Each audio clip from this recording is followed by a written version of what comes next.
Hello everyone, we are back again with the daily puzzle, and we can see that it's December 24th, 2022, and we have got this puzzle. It's white to move, and there is a lot of things happening on the board. The black queen is defended by the knight on b6, and our white knight on d5 is attacking the knight on the b6.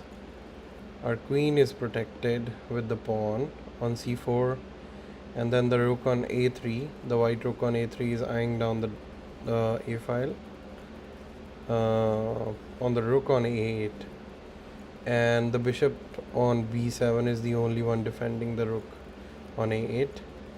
Also, we can see that there is a pawn on h6, so maybe that may come handy in some cases because we are already eyeing this 8th rank, and we can also see that there is a little issue with the white's position, that we have some weakness on the back rank, and we can also see that this bishop on g3 is attacked, so we can either take it with our pawn or with a rook, right?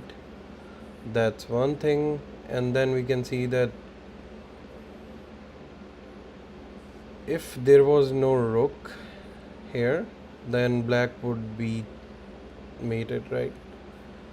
And one of the ways to create that situation, once we scan the whole board, is what if I get the king away from this position because it's blocked by the own pawns.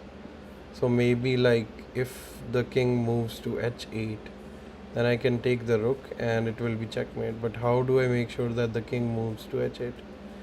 So one of the ways is to take here, but in that situation we are threatening to take this, right, in the next move.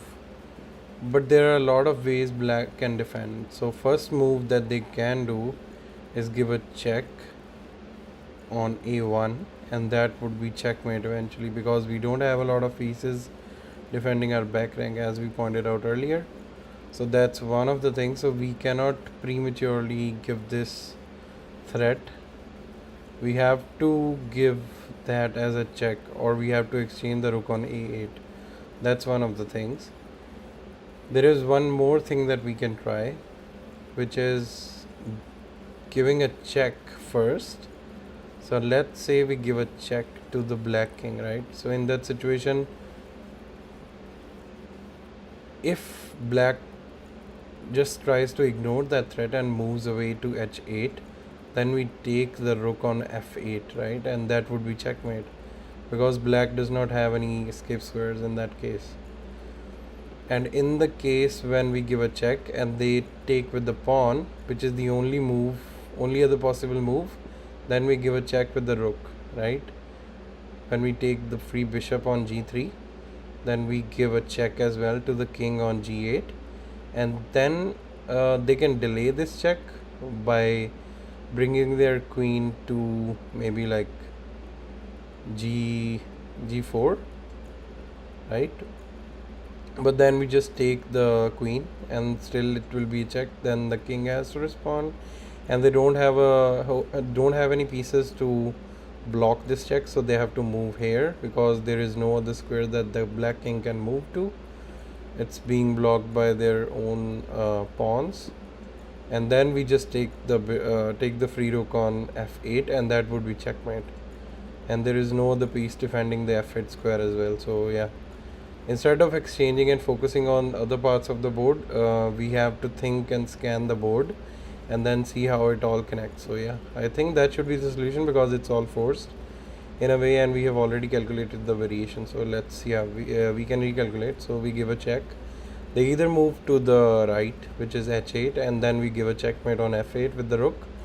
If they take with the pawn, and then they open up this g file, and then we take with the rook on a3 to g3, and then we give a check to the black king, and then also they move to h8, and that then it would end up being a checkmate with the rook on f8. So yeah, let's do it. So we give a check, nf6 plus is correct, and then we give a check again with g3. So rook takes g3 is correct, and then we give the final check, which will be checkmate on f8. Yeah, so that's that. So yeah, thank you so much for joining in. Hope you liked the video, and if you like the video, subscribe to the channel. If you have any comments or suggestions, do write in the comment box. And yeah, thanks a lot.